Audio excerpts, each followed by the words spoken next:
Yeah, I mean, we're very fortunate to have Amazon as a partner in the US. I mean, Amazon only has, I think, 5 sports properties in the US right now: NFL, NBA, Champions League, one, and maybe one more. So it's not like they have like 50 sports properties. They really make concentrated bets. We're Friday night prime time, I mean, that just shows you how serious Amazon is about this partnership and us too, right? But every region is that way. In the Middle East, the biggest broadcasters being sports. We're broadcast with them, and in Latin America, starting in January, we'll be on Globo, which is 200 million viewers. It's the largest free-to-air network in Brazil, but also the largest in Latin America for that matter. And the same thing with China, Tencent and Douyin, Kuaishou, all the biggest platforms, digital and broadcasters. And so every country, our strategy is typically to work with the number one or number two broadcaster. So it's a very different model, let's say, to if you are on ESPN and your biggest events are a double paywall. It limits the reach by definition, versus if you go on with the biggest platform and there is a single paywall or no paywall, depending on the country.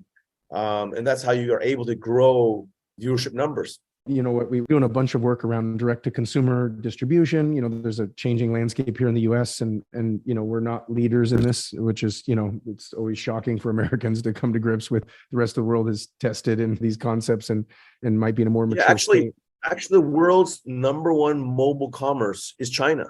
Yeah. It's not US, mobile commerce, right? China started mobile commerce 5 years ago. 5 years ago. People buy everything on their mobile device, everything in China. Payment systems are so advanced. You just flash your phone and it's done, right? And everything, where you walk on the street. We are on the other side of the planet. And so maybe, this is why I love doing these kind of interviews. Like, I want to introduce the one brand to the American community, whether you're business or fans or whatever it is. We're just entering in the States. Our first show on Amazon Prime was literally several weeks ago. Mm-hmm. We have another one coming up in a little over a week. And next year we're coming with a live event on ground. And hopefully we'll build on that and have 12 live events on ground, build up to 12 a year.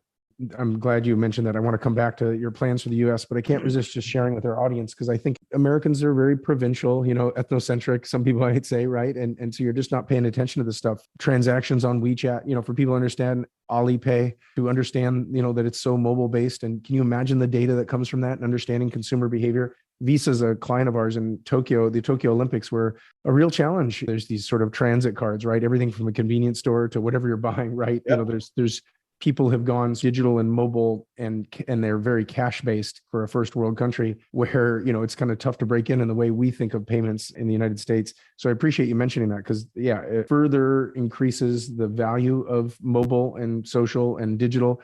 And it also, foreshadows what's coming in the US clearly. Right. That convenience and speed, that's coming our way. So you mentioned the US again, by the way, and did I hear you say, how many events are you targeting?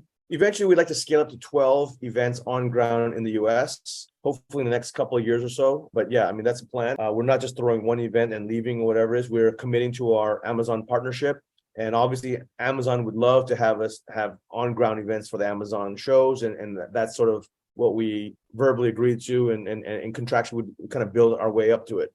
How are they as a partner, by the way? How would you grade Amazon? Amazing. I would say 10 out of 10. From top down, incredible team of sports experts they've assembled to work on the one property. But Marie Donahue herself, an expert in sports, ex-ESPN, et cetera. She obviously made the $11 billion bet Amazon has made on NFL. Very, very astute sports leader. And she's made a bet on one as well. And again, like I said, she makes concentrated bets. They do their homework? I mean, Amazon really went through every piece of data on one, external and internal, dug deep on all the data and really understood one before they took it on. And they saw a lot of growth rates all over the world. And this partnership is for the US and Canada only for the starting partnership, but it's possible that it scales globally, right? Depends on how fast Amazon is growing the rest of the world as well. Well, Navigate, our foundation of our business is data. So I can't resist nerding out on this, but you already have about a third as many fans as UFC, 6.5 million versus their 19 million. And that's without ever having an event here. That's without your brand being anywhere near its global reputation domestically. I think of like Formula One putting themselves in the right locations, right? Introducing yourself to the United States. It's fair to say that number is going to skyrocket. I would love it if you're willing to go out on a limb. I'd love for you to predict how you will compete with UFC? If you were to foreshadow 10 years in the future today, do you think you will be able to eclipse UFC in the United States? Based on their social media channels, all their different platforms and digital channels, UFC has about 100 million followers or subscribers. We have about 50 million, a little over 50 million. UFC is 30 years old. We're 10 years old. So obviously our growth rates are faster than theirs. And, UFC has the positioning of the world's largest MMA organization because they only do one discipline, which is MMA. Our positioning is the world's largest martial arts organization because we also have MMA, but we also do kickboxing and Muay Thai and submission grappling, even boxing. So we have a platform that does all the different martial arts because, Asia, there's so many different types of martial arts.